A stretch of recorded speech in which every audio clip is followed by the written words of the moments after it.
வணக்கம், நமஸ்காரம். Welcome to Shantha பாட்டி சமையல். இன்றைக்கி ஒரு மொறுன்னு சேப்பங்கிழங்கு ரோஸ்ட்டு எப்படி பண்ணுறதுன்னு சொல்லித்தரேன். சேப்பங்கிழங்கு பிடிக்காதவா யாருமே கிடையாது. இப்போ ஃப்ரெஷ்ஷாக சேப்பங்கிழங்கு வாங்கிட்டு வந்திருக்கேன். இதை தண்ணியில் கொட்டி நல்லா மண் போக அலசி வேக வைக்கணும்.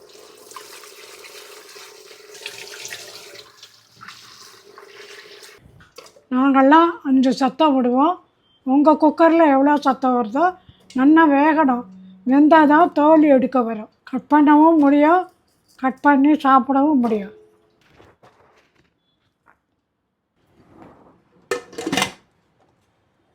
வெந்தால் தான் உரிக்க வரும், அப்போ தான் கட் பண்ண முடியும்.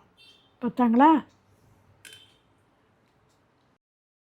இது மாதிரி எல்லாத்தையும் உரிக்கணும், உரித்து கட் பண்ணணும். பாருங்கள், வேக வச்சு உரித்து கட் பண்ணி சின்னதாக ஆக்கியிருக்கேன். ரோஸ்ட் பண்ணிடலாமல். இப்போ கடாயில் 4-5 டேபிள் ஸ்பூன் எண்ணெய் விட்ருக்கேன், நல்லெண்ணெய். இப்போ கடுகு போடலாமா?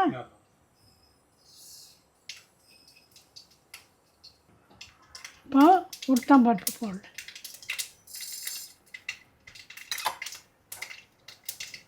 கடலைப்பருப்பு, பெருங்காயம்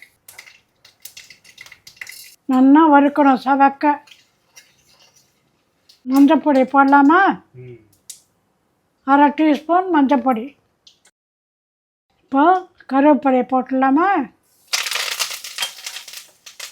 இப்போ அதை காய போட்டுடலாமா?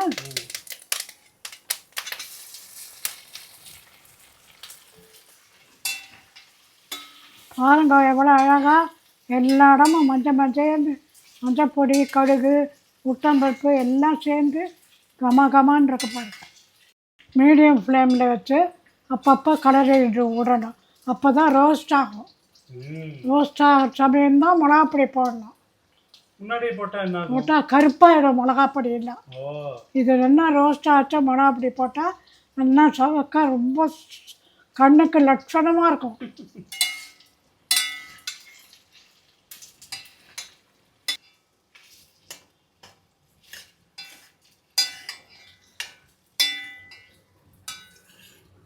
இப்போ இந்த ரோஸ்ட்டுக்கு தேவையான உப்பு சேர்க்கலாமா? 1 டீஸ்பூன்.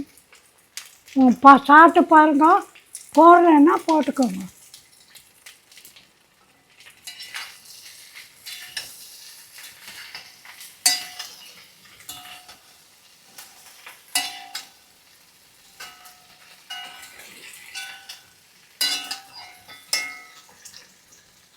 பாருங்க, ஒரு கோல்டன் கலரில் வருது பார்த்தீங்களா? ரோஸ்ட் ஆகுதுன்னு அர்த்தம். அதுக்கப்புறம் மிளகாப்பொடி போடணும்.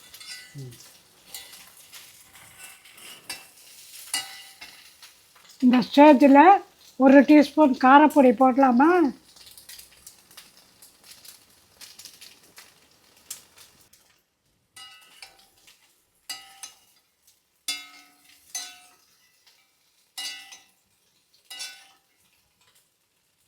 பாருங்க எவ்வளோ அழகாக இருக்குது. கம்மான்னு மொறுன்னு சாப்பிட்லாம் போல் இருக்குது. பாருங்க, கோல்டன் கலரில் தங்கம் மாதிரி இருக்குது பார்த்தாங்களா? சாப்பிட்லாம் போல் இருக்குது. எவ்வளவு ஈஸியாக பண்ணியிருக்கோம் பார்த்தாங்களா? இது மாதிரி நிறைய ரெசிபிஸு போடுறேன். சப்ஸ்கிரைப் பண்ணுங்க. நன்றி, வணக்கம்.